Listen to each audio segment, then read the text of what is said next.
Hello, viewers. This is Major General Neelendra Kumar for the YouTube channel Lex Consilium Foundation and for the playlist Going Strong. Our guest today here on this channel is Lieutenant General Shankar Prasad, who, as you would be aware, has appeared earlier on this channel. He was the Director General of Infantry. That was the last post he held in Army. And before that, he had commanded a corps on the India's western sector.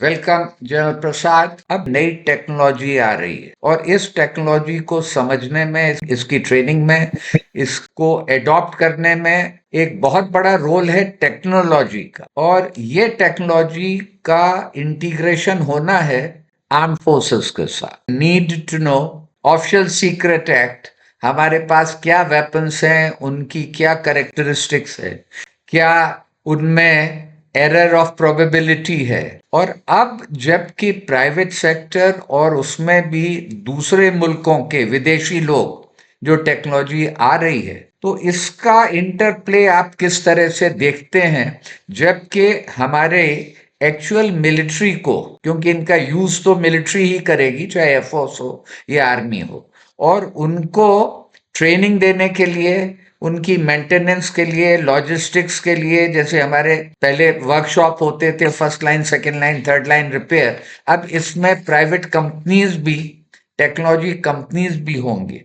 तो आप DG infantry रहे हैं, इसमें आप क्या challenge देखते हैं? मैं गौरव से कह सकता हूँ नीलेंद्र, आज से 3 महीने पहले रिटायरमेंट, अभी 3 महीने पहले मैं अपने रेजिमेंटल सेंटर में गया। वहां मैंने यंग मेजर्स देखे, टेक्नोलॉजिकली सैवी, टेक्निकल की बात कर रहा है एक मेजर आज की तारीख में। हर एक रेजिमेंटल सेंटर के अंदर एक साइंटिफिक लेबोरेटरी बन गई है। वहाँ ड्रोन असेंबल हो रहे हैं। एक जवान उसकी टेक्नोलॉजी समझ रहा है और सीख रहा है। आज कोई जवान ऐसा नहीं है जो कंप्यूटर सेवी ना हो जी। तो इन्फेंट्री बटालियन, जो कि सबसे लोएस्ट रंग की जो फौज होती है, उससे ऊपर देखना शुरू करें आप, तो हर एक जगह साइंस का बहुत ज्यादा उपयोग हो रहा है। Everything is scientifically orientated now. तो आपने इसमें प्राइवेट इंडस्ट्री की बहुत अच्छी बात की जी। एक बड़ा भारी बदलाव आया भारत के अंदर पिछले कुछ 10-12 साल में कि private industries are really participating in development of military hardware. आप देख रहे हैं एल&टी बना है, आप देख रहे हैं भारत फोर्ज एक कंपनी है, कई एक और कंपनीज हैं जो कि मिलिट्री इक्विपमेंट बना रही हैं, आर्टिलरी गन बना रही हैं, टोड व्हीकल्स बना रही हैं, हमारी टैंक फैक्ट्री बना रही है, हमारी एयरक्राफ्ट इंडस्ट्री जो एचएएल बना रही है। उसमें क्या हो रहा है, एक आपने देखा होगा रायबरेली में एक फैक्ट्री लगी है स्मॉल आर्म्स की, जिसमें AK-47 बनती है। वहां एक ऑफिसर पोस्ट कर दिया गया है उस फैक्ट्री के अंदर, आर्मी का एक मेजर जनरल पोस्ट हो गया।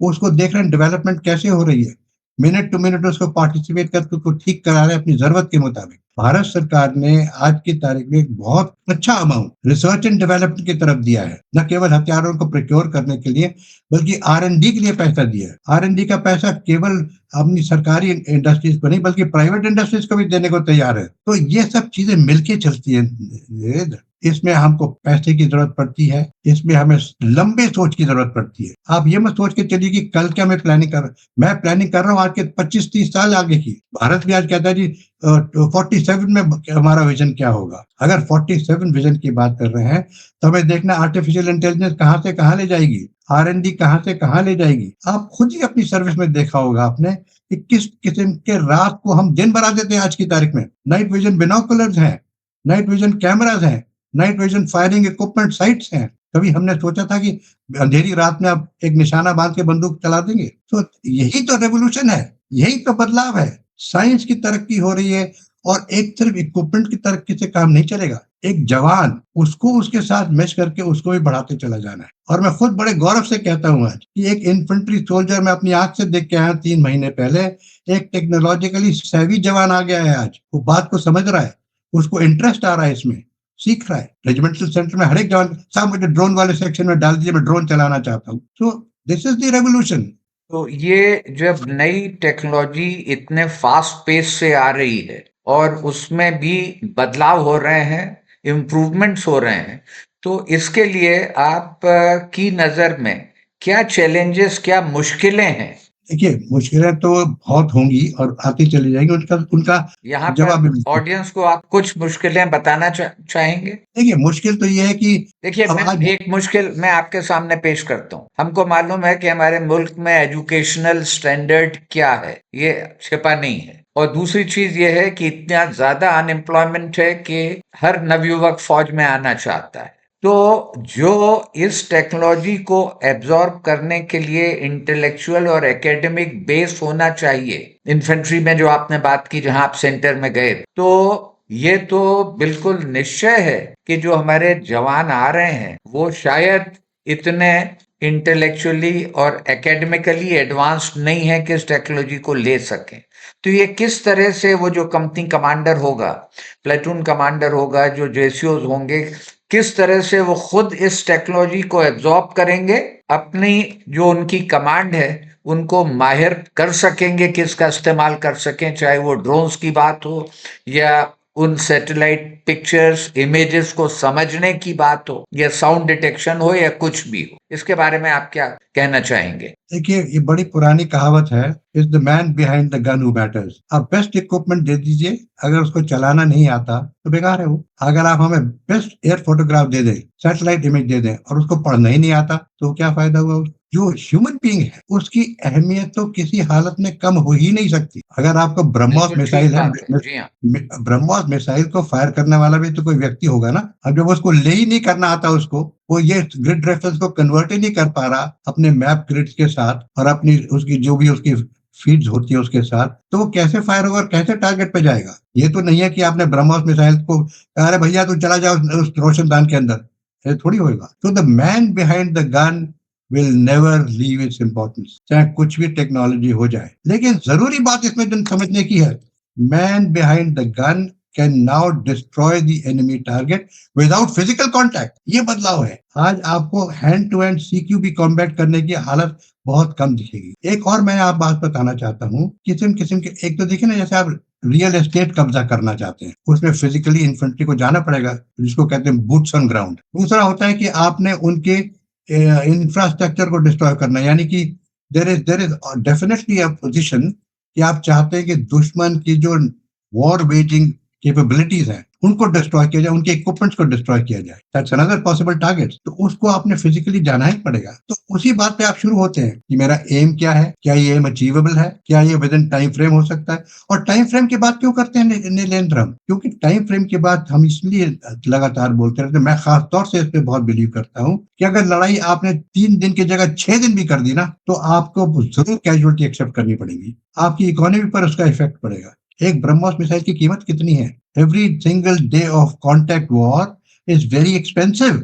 मेरा ऑब्जेक्टिव क्या है? मेरे देश का ऑब्जेक्टिव है keep our economy on development. मेरी इकोनॉमी को डीरेल मत कीजिए आप। I want to become the third largest economy in the world. This is my aim. इसको मैं बदली नहीं होने दूंगा। तो इसको इसको लड़ाई लंबा खींचने को मैं जरूर, अगर लंबा खींचेगी लड़ाई तो मेरी इकोनॉमी पर इफेक्ट पड़ेगा, मेरी कैजुअलिटीज होंगी। जब हमारा ये सीज फायर हुआ सिंदूर में तीसरे दिन, उसके पहले रात को आपने क्या देखा? अमृतसर के पास एक मिसाइल पड़ा हुआ था, वो पाकिस्तान ने फायर किया था गोल्डन टेम्पल के लिए, हमने डिस्ट्रॉय कर दिया हमारे काउंटर मेजर्स ने। एक भटिंडा के पास मिलेगा आपको, हमारे काउंटर्स में डिस्ट्रॉय कर दिया। लेकिन एक दिन और अगर चलती तो हो सकता था शायद अंदर आ जाता है मिसाइल कोई, हम अवश्य मारते, हम भी मारते उनके लोगों को, हम भी लाहौर के ऊपर बम गिरा सकते थे, बहुत नुकसान होता। Is that our aim? तो बात जाके वहीं फंसती है कि aim and the man behind the gun. Technology जितनी भी आ जाएगी, एआई जितना भी आ जाएगा, उसको समझने के लिए तो एक व्यक्ति चाहिए ना, उसको एक्सप्लॉइट करने के लिए व्यक्ति चाहिए ना, उस व्यक्ति की ट्रेनिंग जरूरत है। आज आप जिस गन को, जिस लॉइटरिंग एमिनेशन को, जिस ड्रोन की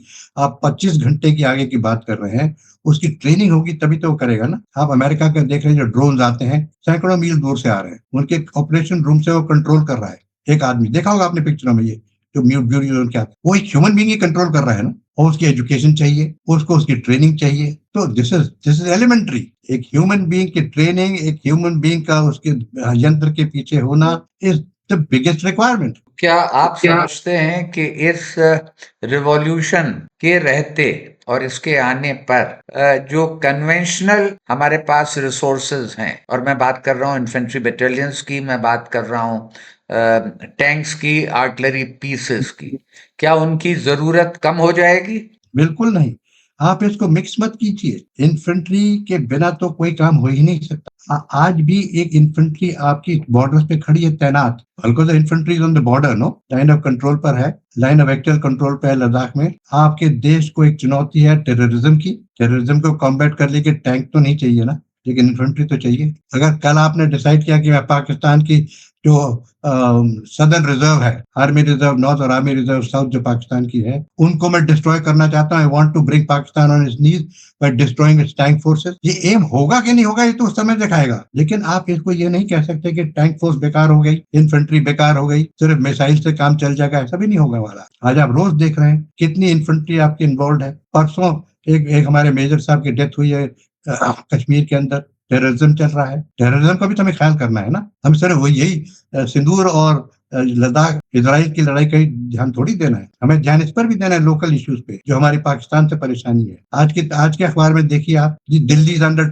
थ्रेट ऑफ टेररिज्म, उसके लिए आपको फुट सोल्जर चाहिएगा ना। The point we must understand. और ये रेवोल्यूशन जो है ये आज खत्म नहीं हो जाएगा कि जी आज मैं रेवोल्यूशन मिलिट्री रेवोल्यूशन आज समाप्त हो गया, कल से और नहीं होगा और फिर अगले 5 साल के बाद देखेंगे। नहीं होगा ऐसा। This is continuous process. Technology will come every day. We have to live with this technology, improve it. Yet the man behind the gun can never be forgotten. बिल्कुल आपने सही फरमाया, man behind the gun for decades and centuries that has remained important, that needs to be focused. ये जो changes हो रहे हैं, yes it's a revolution which is taking place, and yet in the end it's a race.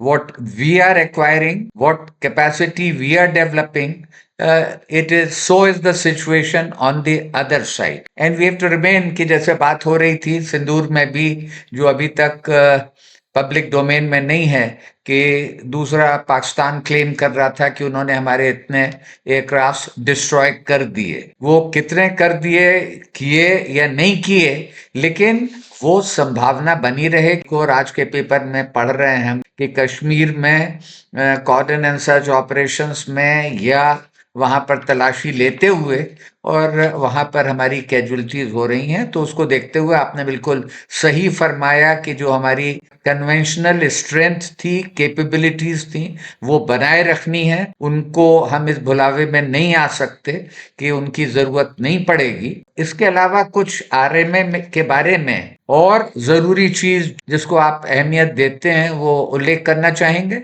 अभी AI summit खत्म हुई है दिल्ली में। जी हाँ। उसमें सबसे बड़ा लेसन क्या निकला है कि आर्टिफिशियल इंटेलिजेंस को अपने कंट्रोल में भी रखना है। ऐसा ना हो कि आर्टिफिशियल इंटेलिजेंस इतनी आगे बढ़ जाए कि ह्यूमन माइंड से तेज काम करने लगे। वो artificial intelligence must be used intelligently. बहुत जरूरी है। जी हाँ। वही तो आज का एआई समिट का नतीजा तो यही निकला था ना कि we have to be conscious कि artificial intelligence can also cannot be allowed to go berserk. It also has to remain in certain limits. In the selection of targets, जो पहले ह्यूमैनिटेरियन कंसिडरेशंस थे कि आप स्कूल पर नहीं fire कर सकते, या हमने कश्मीर में मेजर गोगोई के केस में कहा कि you can not use a hostage or a human shield, तो उस तरह के कॉन्सेप्ट्स अभी भी बने रहेंगे जबकि आर्टिफिशियल इंटेलिजेंस होगी, and we will have to make sure कि उनसे हम डेविएट नहीं करें। इसके बारे में आपका क्या ख्याल है? देखिए वही साहब की सिचुएशन तो दोबारा कभी भी बन सकती है।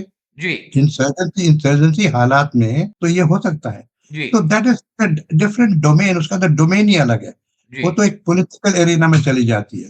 जी वो तो एक नेगोशिएशंस की बात होनी चाहिए, एक पॉलिटिकल पार्टीज की बात होनी चाहिए।